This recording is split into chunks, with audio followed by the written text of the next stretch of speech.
Good morning बच्चों। अपना chapter चल रहा था रासायनिक अभिक्रियाएं एवं समीकरण, जिसमें अपन ने देखा रासायनिक अभिक्रियाओं के बारे में। रासायनिक अभिक्रिया क्या है, इसमें किस प्रकार का क्या परिवर्तन है, ठीक है, क्रियाकारक से उत्पाद बनते समय कौन कौन से परिवर्तन होते हैं, ये सब चीज़ें अपन ने इसमें देखी। अब अपन स्टार्ट करेंगे इसमें रासायनिक समीकरण। क्या करेंगे बच्चों? रासायनिक समीकरण।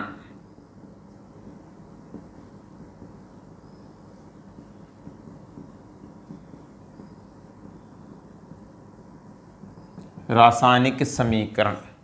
अब आप ये कहोगे सर पहले रासायनिक अभिक्रिया अब रासायनिक समीकरण, तो रासायनिक अभिक्रिया और रासायनिक समीकरण में क्या अंतर है? तो देखो, रासायनिक अभिक्रिया का मतलब तो ये है कि कोई भी क्रियाकारक क्रिया करेगा और उत्पाद का निर्माण करेगा। क्रिया करने के बाद कुछ ना कुछ उत्पाद बनेगा तो वो कहलाएगी रासायनिक अभिक्रिया। रासायनिक समीकरण है वही रासायनिक अभिक्रिया ही रासायनिक समीकरण है, लेकिन रासायनिक अभिक्रिया को प्रदर्शित करने का जो तरीका है वो कहलाएगी रासायनिक समीकरण। चाहे उसे शब्द के रूप में प्रदर्शित करें, चाहे उसे सूत्रों के रूप में प्रदर्शित करें। जैसे फॉर एग्जाम्पल मैं कहूँ मैग्नीशियम,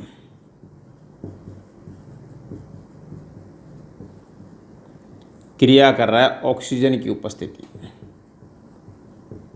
मैग्नीशियम प्लस ऑक्सीजन क्रिया करके क्या बना रहे हैं? Magnesium oxide.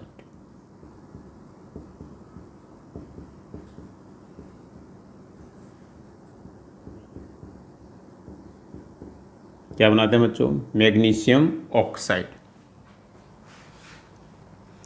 अब ये एक रासायनिक अभिक्रिया है, मैग्नीशियम ऑक्साइड बनना एक रासायनिक अभिक्रिया है, लेकिन इसको प्रदर्शित कर रहे हैं शब्दों के रूप में, जैसे magnesium plus oxygen magnesium oxide, या सूत्रों के रूप में जैसे मैग्नीशियम Mg, ऑक्सीजन O2, तो MgO मैग्नीशियम ऑक्साइड, ये हो गए सूत्र। तो किसी भी अभिक्रिया को शब्द या सूत्र के रूप में यदि प्रदर्शित किया जाता है तो वो कहलाएगी रासायनिक समीकरण। क्या कहलाएगी बच्चों? रासायनिक समीकरण। ये डिफरेंस है रासायनिक समीकरण और रासायनिक अभिक्रिया। तो पहले डेफिनेशन लिख लेते हैं।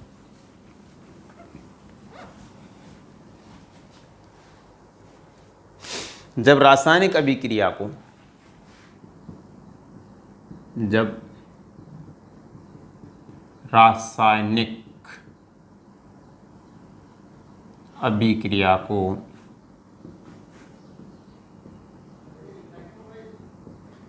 रासायनिक अभिक्रिया को शब्द या शब्दों या सूत्रों के रूप में निरूपित किया जाता है,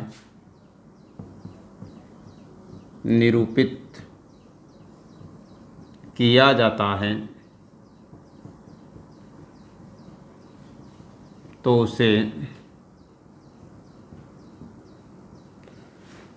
रासायनिक समीकरण कहते हैं।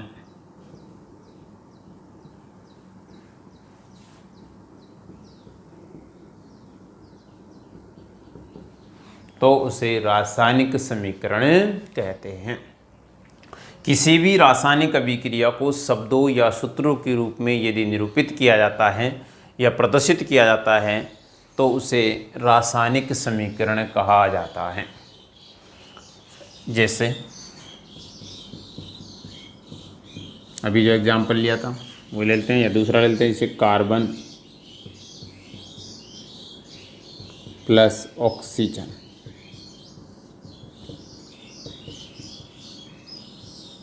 और ये बनाएंगे कार्बन डाइऑक्साइड। क्रिया करके क्या बनाएंगे? Carbon dioxide. कार्बन डाइऑक्साइड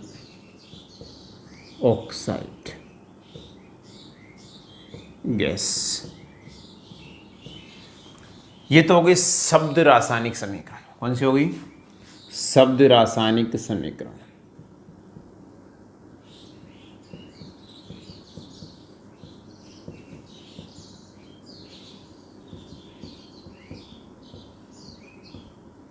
शब्द रासायनिक समीकरण। इसी को यदि मैं लिखूं C+O2,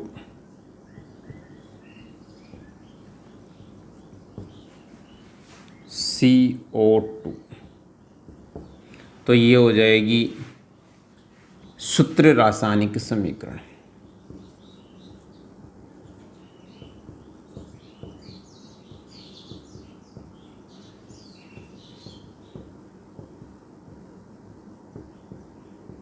सूत्र रासायनिक समीकरण। तो इस प्रकार बच्चों अपन किसी भी रासायनिक अभिक्रिया को दर्शा सकते हैं, और ये दर्शाना ही क्या कहलाता है? रासायनिक समीकरण। अब शब्दों के रूप में यदि किसी रासायनिक अभिक्रिया को लिखते हैं तो उसमें संतुलन करने का कोई झंझट नहीं है, बैलेंस करने का कोई झंझट नहीं है, जैसी है लिखी वैसे की वैसे लिखी जाती है। लेकिन सूत्रों के रूप में यदि किसी रासायनिक समीकरण को लिखते हैं तो उसको संतुलित करना अति आवश्यक है। आपने 9th क्लास में पढ़ा है द्रव्यमान संरक्षण नियम। तो द्रव्यमान संरक्षण नियम से तात्पर्य यह है कि कोई भी क्रियाकारक या अभिकारक क्रिया करने के बाद जब उत्पाद का निर्माण करते हैं तो उत्पाद बनते समय उनके द्रव्यमानों में न वृद्धि होगी और न ही कमी होगी। मतलब इसका ये हुआ कि क्रियाकारक से उत्पाद बनते समय द्रव्यमान संरक्षित रहते हैं। प्रत्येक परमाणु का द्रव्यमान क्या रहेगा? संरक्षित। जैसे इसको समझना चाहे एक बार, बाद में आगे और बता देंगे।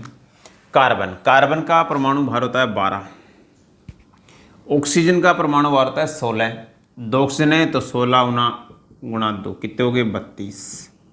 तो 12 प्लस 32 कितने हो गए? 44 ग्राम इसका ये मान लेते हैं इधर द्रव्यमान है, तो इधर भी गिन के देख लो। कार्बन 12 प्लस ऑक्सीजन 16 गुणा 2, ठीक है, तो 12 प्लस 32 कितने हो गए? 44। तो द्रव्यमान में कोई कमी या वृद्धि हो रही है क्या? नहीं हो रही। तो अगर द्रव्यमान दोनों का बराबर है इसका मतलब अपनी समीकरण संतुलित है, बैलेंस है, उसमें किसी प्रकार का कोई परिवर्तन नहीं करना है। और यदि द्रव्यमान बराबर नहीं है तो इसका मतलब यह है कि अपनी समीकरण असंतुलित है और उसको संतुलित करना जरूरी है। बिना संतुलित किए यदि किसी रासायनिक अभिक्रिया को लिखेंगे तो वो गलत मानी जाती है। जैसे दूसरा एग्जाम्पल अभी लेते हैं, इससे जस्ट आगे वाला एक बार उतार लो इसको बच्चों एक बार।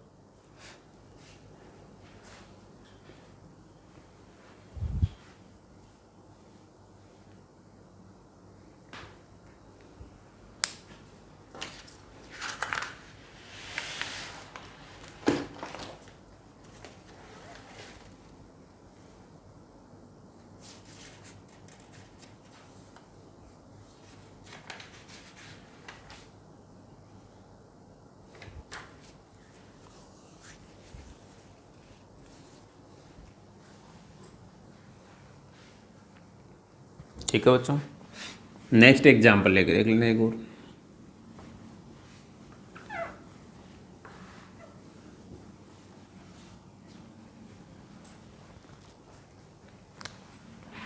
जैसे मैग्नीशियम वाला लेते हैं, मैग्नीशियम प्लस ऑक्सीजन,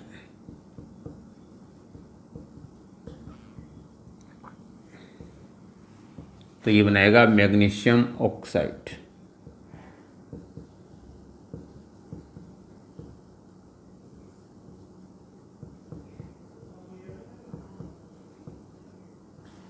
ठीक है बच्चों, ये तो होगी शब्द रासायनिक समीकरण। सूत्रों में लिखें तो Mg+O2 और ये बनाएंगे MgO।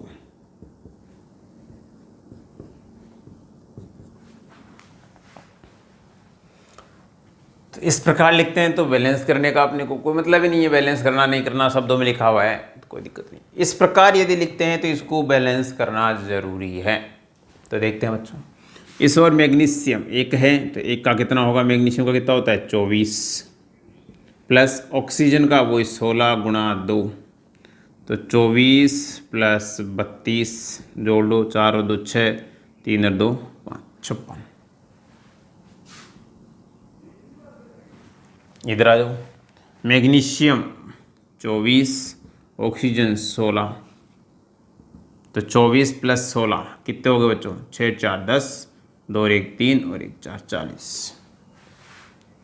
इधर 56 ग्राम आ रहा है, इधर 40 ग्राम आ रहा है, तो आप कह सकते हो अभिक्रिया बैलेंस है या नहीं है। तो यदि दोनों ओर द्रव्यमान बराबर हैं तो अभिक्रिया बैलेंस है, संतुलित है, और यदि दोनों ओर द्रव्यमान बराबर नहीं है तो अभिक्रिया संतुलित नहीं है। तो यहाँ पे अभिक्रिया संतुलित नहीं है। और यदि अभिक्रिया संतुलित नहीं है तो उसका दूसरा नाम और दिया जाता है, और वो दिया जाता है कंकाली रासायनिक समीकरण। क्या नाम दिया जाता है, कंकाली रासायनिक समीकरण। कंकाली रासायनिक समीकरण, या कह सकते हैं असंतुलित रासायनिक समीकरण। ठीक है बच्चों, तो 56 ग्राम और 40 ग्राम। अब इन दोनों को बराबर करना है तो क्या करें कि ये दोनों बराबर हो जाएं। ठीक है बच्चों, तो क्या करें कि ये दोनों बराबर हो जाएं। तो मैं सपोज करो इधर 2 से गुणा करता हूँ, आगे आप गएंगे तो 2 से गुणा करता हूँ तो 2 गुणा 40 कितने हो गए, 80 ग्राम। इसको पूरे को 2 से गुणा कर देता हूँ तो ये अभिक्रिया 2 से गुणा हो गई। अब ये पूरा 2 से गुणा करता हूँ, 80 ग्राम हो गया। अब इसको 80 ग्राम करना है तो क्या करें, अगर मैं इसको 2 से गुणा करता हूँ तो 32 दूना 64 प्लस 24 जोड़ लूँ, ज़्यादा हो गए। इसको 2 से गुणा करता हूँ तो 24 दूना 48 प्लस 32, 80 हो गए क्या, बिल्कुल हो गए। तो मैं इसको यदि 2 से गुणा कर देता हूँ, ठीक है बच्चों, तो 24 दूना 48 और 32, 8 और 2 10, 4 और 3 7 और 1 8, 80 ग्राम, दोनों बराबर हो गए। तो ये हो गई अपनी संतुलित रासायनिक समीकरण। तो द्रव्यमान संरक्षण नियम के आधार पे हम अभिक्रिया को संतुलित कर सकते हैं। ठीक है बच्चों, उतार लो इसको।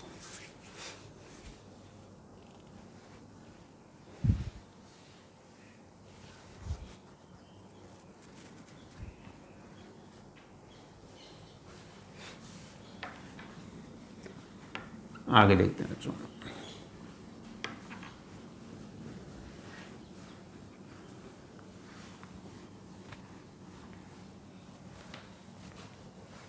अब एक कहलाती है कंकाली रासायनिक समीकरण या असंतुलित रासायनिक समीकरण, और एक कहलाती है शब्द सूत्र रासायनिक समीकरण। तो शब्द रासायनिक समीकरण किसी रासायनिक अभिक्रिया को यदि शब्दों के रूप में निरूपित किया जाता है तो शब्द रासायनिक समीकरण कहलाती है। दूसरी है सूत्र रासायनिक समीकरण, किसी अभिक्रिया को सूत्र या संकेतों के रूप में निरूपित किया जाता है तो वह सूत्र रासायनिक समीकरण कहलाती है। अब सूत्र रासायनिक समीकरण 2 प्रकार की होती है, एक संतुलित रासायनिक समीकरण और एक असंतुलित या कंकाली रासायनिक समीकरण। ठीक है बच्चों, तो पहले देखते हैं शब्द रासायनिक समीकरण।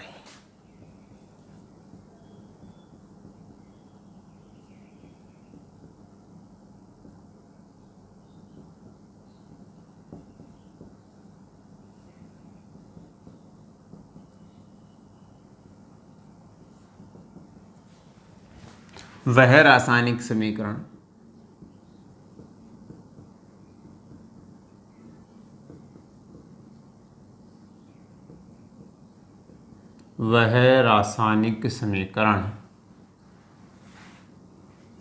जिसे शब्दों के रूप में लिखा जाता है। शब्दों के रूप में लिखा जाता है।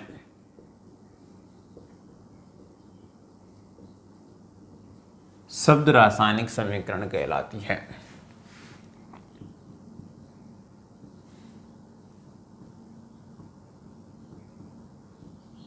शब्द रासायनिक समीकरण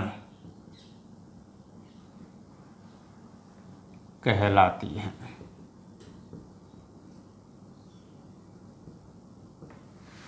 ठीक है बच्चों। दूसरी है बच्चों सूत्र रासायनिक समीकरण।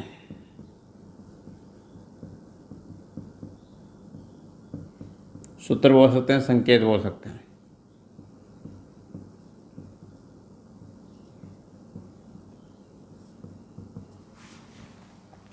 वह रासायनिक समीकरण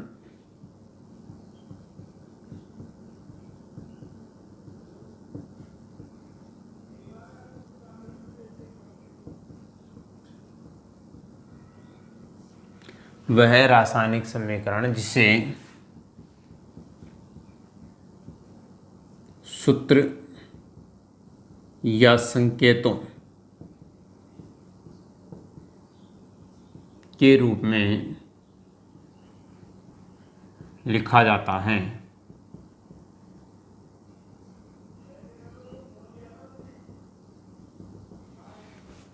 वह रासायनिक समीकरण जिस सूत्र या संकेतों के रूप में लिखा जाता है सूत्र रासायनिक समीकरण कहलाती है।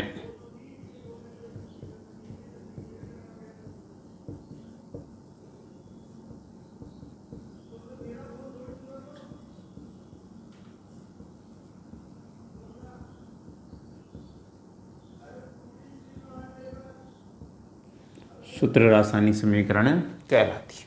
ठीक है बच्चों। अब सूत्र रासायनिक समीकरण जो है वो दो प्रकार की होती है, एक संतुलित रासायनिक समीकरण और एक असंतुलित रासायनिक समीकरण, जिसे कंकाली समीकरण के नाम से भी जाना जाता है।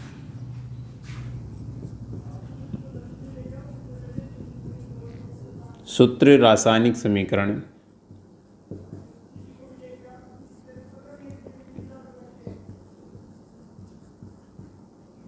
दो प्रकार की होती हैं।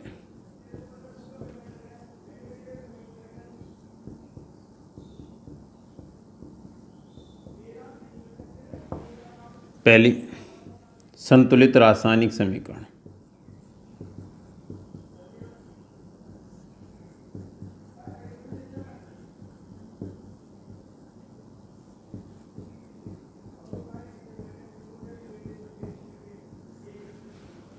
दूसरी असंतुलित रासायनिक समीकरण।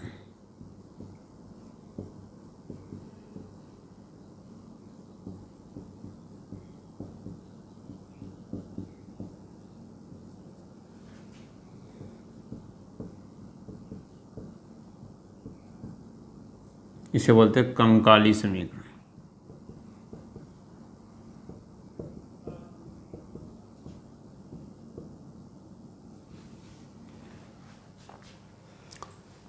सूत्र रासायनिक समीकरण दो प्रकार की है, संतुलित रासायनिक समीकरण और असंतुलित रासायनिक समीकरण, जिसे बोलते हैं कंकाली समीकरण। संतुलित रासायनिक समीकरण वह रासायनिक समीकरण जिसमें क्रियाकारक तथा उत्पाद दोनों में परमाणुओं की संख्या समान हो, या कह सकते हैं दोनों ओर द्रव्यमान बराबर हों, संतुलित रासायनिक समीकरण कहलाती है। दूसरी है असंतुलित रासायनिक समीकरण वह रासायनिक समीकरण जिसमें क्रियाकारक तथा उत्पादों में परमाणुओं की संख्या अलग अलग हों। परमाणुओं की संख्या क्या हो? अलग अलग हों। एक तरफ दो तो एक तरफ 5 हो सकते हैं, 3 हो सकते हैं, 1 हो सकते हैं। ठीक है, परमाणुओं की संख्या यदि अलग अलग हों, या कह सकते हैं कि क्रियाकारक तथा उत्पाद के द्रव्यमानों में अंतर हों, भिन्न भिन्न हों, तो वो कहलाएगी असंतुलित रासायनिक समीकरण, या जिसे कह सकते हैं कंकाली समीकरण। ठीक है बच्चों, तो ये आप उतार लोगे मेरे हिसाब से। डेफिनेशन इजी है, जटिल नहीं है। ठीक है बच्चों, तो उतार लो इसको बच्चों।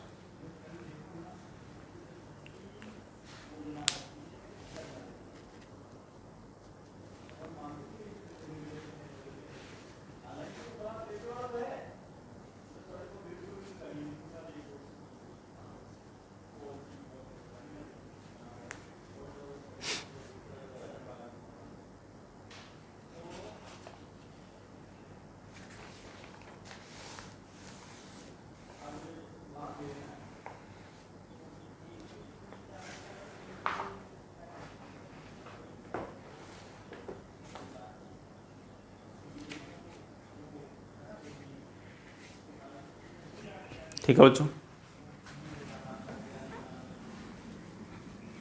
अब देख लेते हैं रासायनिक समीकरण को लिखने का तरीका, कैसे लिखते हैं, क्या क्या चीज़ इसमें इन्वॉल्व होती है।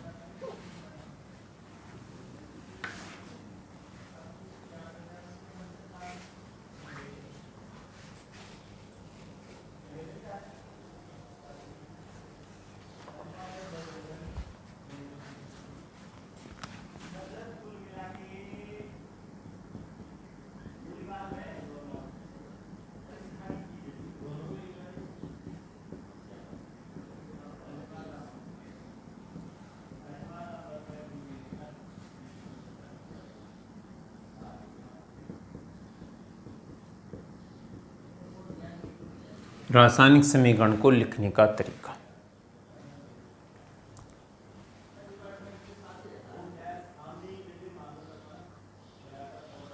देखो, रासायनिक समीकरण को लिखने का तरीका, कोई भी रासायनिक समीकरण है तो उसको कैसे लिखें। तो रासायनिक समीकरण को लिखने के लिए देखो बच्चों, एक होता है तीर का चिन्ह। कोई भी रासायनिक समीकरण उसमें तीर का चिन्ह होगा, तो इस तीर के चिन्ह के बाईं ओर लिखेंगे हमेशा क्रियाकारक,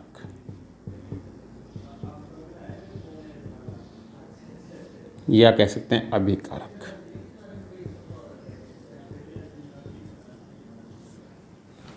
और तीर के चिन्ह के दाईं ओर जो भाग है उसमें लिखेंगे उत्पाद, या कह सकते हैं क्रियाफल। ठीक है, उत्पाद या क्रियाफल। और तीर का जो चिन्ह है, इस तीर के चिन्ह के ऊपर लिख सकते हैं ताप, लिख सकते हैं दाब, लिख सकते हैं उत्प्रेरक, लिख सकते हैं ताप, दाब या उत्प्रेरक तीर के चिन्ह के ऊपर लिखे जाते हैं। ये भाग कहता है LHS और ये कह जाता है RHS, right handed side, left handed side. ठीक है, बाएं हाथ की तरफ, दाएं हाथ की तरफ। तो जैसे एग्जाम्पल अपन अभी ले रहे हैं C+O2, तो CO2, तो ये तीर का चिन्ह है। इस तीर के चिन्ह के बाईं ओर ये क्या है, क्रियाकारक। क्या है, क्रियाकारक। और इस तीर के चिन्ह के दाईं ओर क्या है, उत्पाद। ठीक है बच्चों, तो ये है प्रदर्शित करने का तरीका। उत्प्रेरक वगैरह, टेम्परेचर वगैरह जो भी है वो लिखा जाता है।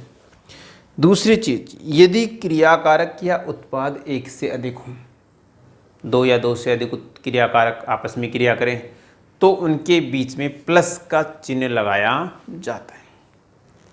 इसी प्रकार यदि उत्पाद भी दो से अधिक बनते हो तो उनके बीच में भी प्लस का चिन्ह लगाया जाता है। ठीक है बच्चों, फिर उसके बाद में किसी भी क्रिया को यदि दर्शाना है पूरी रूप से, तो यदि क्रियाकारक में कोई ठोस है तो उसके नीचे सॉलिड S का चिन्ह लगाया जाता है, द्रव है तो उसके नीचे लिक्विड लिखा जाता है, गैस है तो उसके नीचे G लिखा जाता है, एक्वस है तो उसके नीचे एक्यू, और वेपर है तो V। सॉलिड के लिए S, liquid L, gas G, aqueous AQ, vapour के लिए VP। ठीक है, VAP। तो इस प्रकार बच्चों ये चिन्ह अपने को इनके नीचे लिखे जाते हैं। जैसे ये सॉलिड होता है तो S, ये गैस है G, और ये CO2 भी गैस है तो G। तो इस प्रकार कोष्टक में लिखा जाता है। यह है अभिक्रिया को दर्शाने का तरीका। कोई भी अभिक्रिया हो, कोई भी समीकरण हो, उसको लिखने का तरीका। ठीक है बच्चों, अब अपन स्टार्ट करते हैं अभिक्रिया का संतुलन कैसे करते हैं। इससे पहले एक चीज़ और देख लेते हैं, रासायनिक अभिक्रियाओं में परिवर्तन।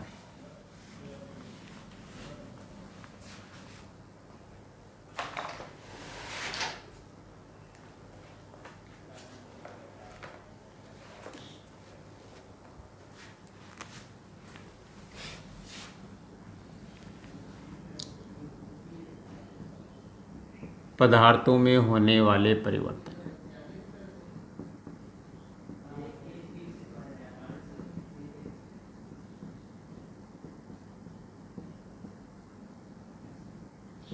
पदार्थों में होने वाले परिवर्तन।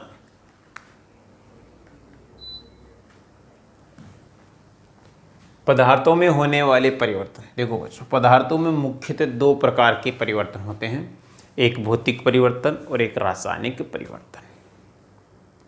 कोई भी रासायनिक अभिक्रिया हो, रासायनिक परिवर्तन होगा, ठीक है, और एक भौतिक परिवर्तन होगा। भौतिक परिवर्तन में क्या है, भौतिक परिवर्तन में केवल और केवल पदार्थ की अवस्था चेंज हो सकती है, रंग चेंज हो सकता है और रूप चेंज हो सकता है। लेकिन रासायनिक परिवर्तन में इनके साथ साथ उसकी रासायनिक संगठन में भी परिवर्तन हो जाता है। जिसे फॉर एग्जाम्पल आप कहें कि पानी का बर्फ में परिवर्तन किस प्रकार का है, भौतिक या रासायनिक?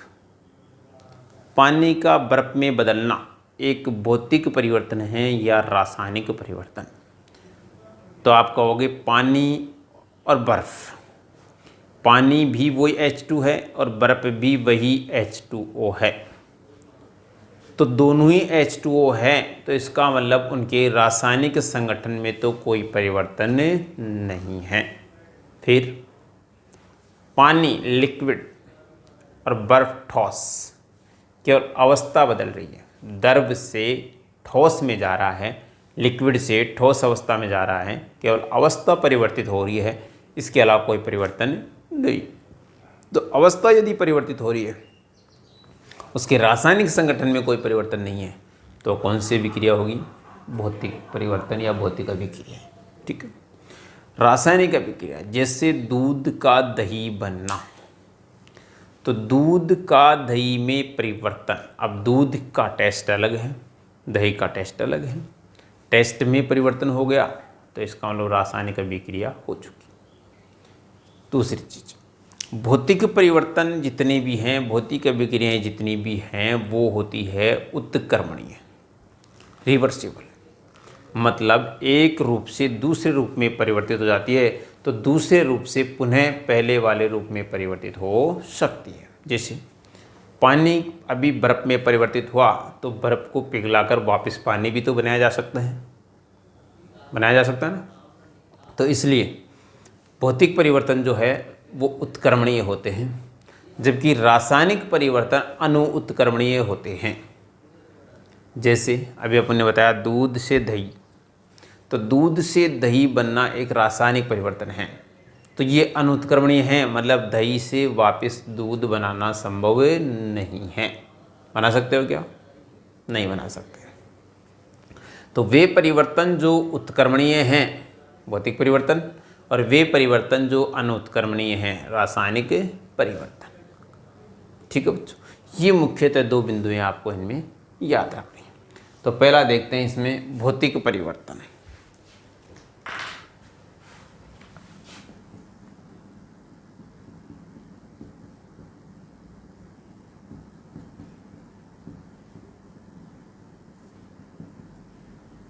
भौतिक परिवर्तन, ठीक है बच्चों, ऐसा परिवर्तन जिसमें, या ऐसे परिवर्तन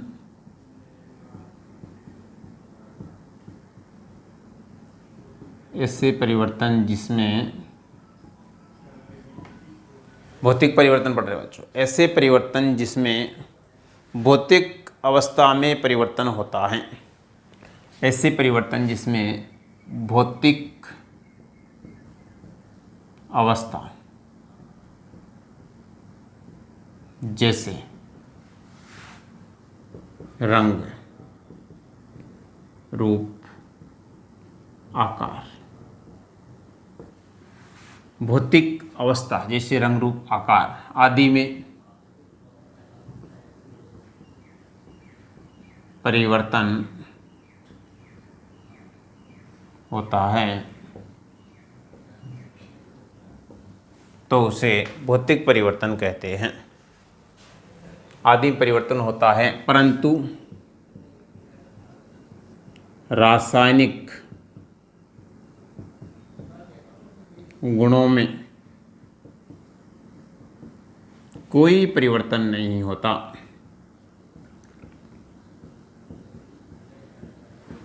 कोई परिवर्तन नहीं होता। नहीं होता है। रासायनिक भौतिक परिवर्तन कहलाते हैं।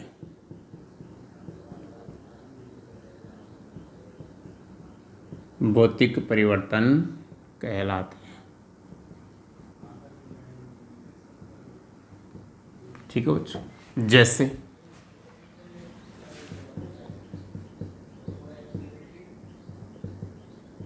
जैसे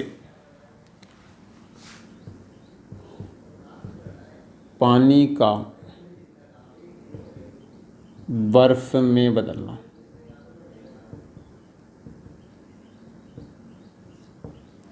पानी का बर्फ में बदलना एक भौतिक परिवर्तन है।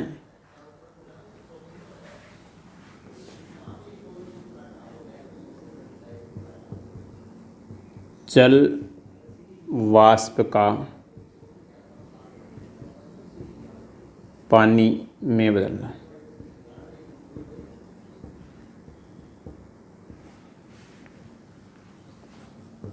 बर्फ का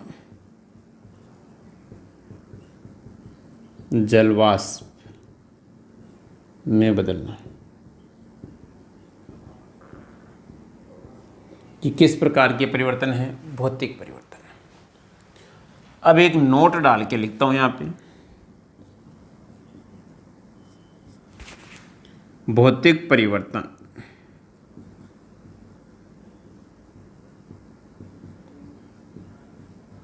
भौतिक परिवर्तन उत्क्रमणीय प्रकार के होते हैं।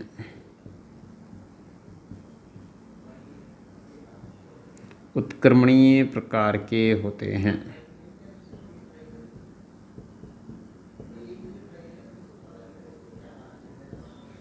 भौतिक परिवर्तन उत्क्रमणीय प्रकार के होते हैं। अब जैसे मैं लिखता हूं यहां पे वाष्प,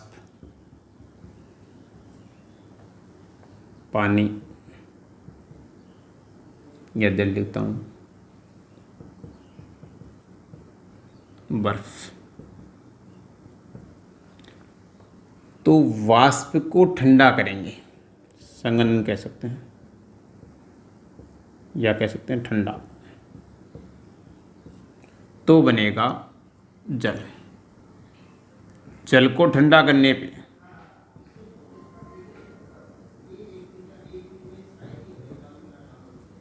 तो बनेगा बर्फ।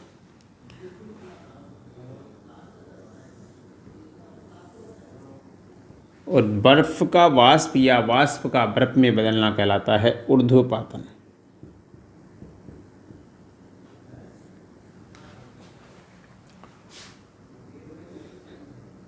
बर्फ को गर्म करेंगे तो क्या बनेगा? जल।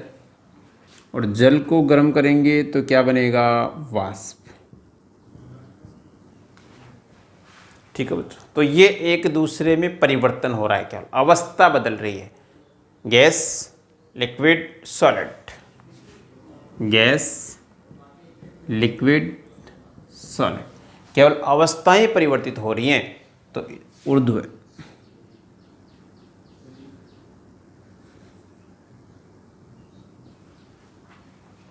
ठीक है बच्चों।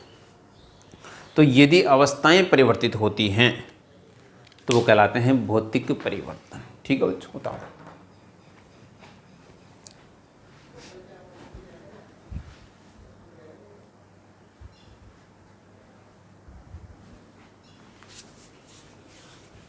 ठीक है बच्चों। अब कल स्टार्ट करते हैं बच्चों अपन रासायनिक परिवर्तन। ठीक है बच्चों, अगले वीडियो में। ओके बच्चों, धन्यवाद।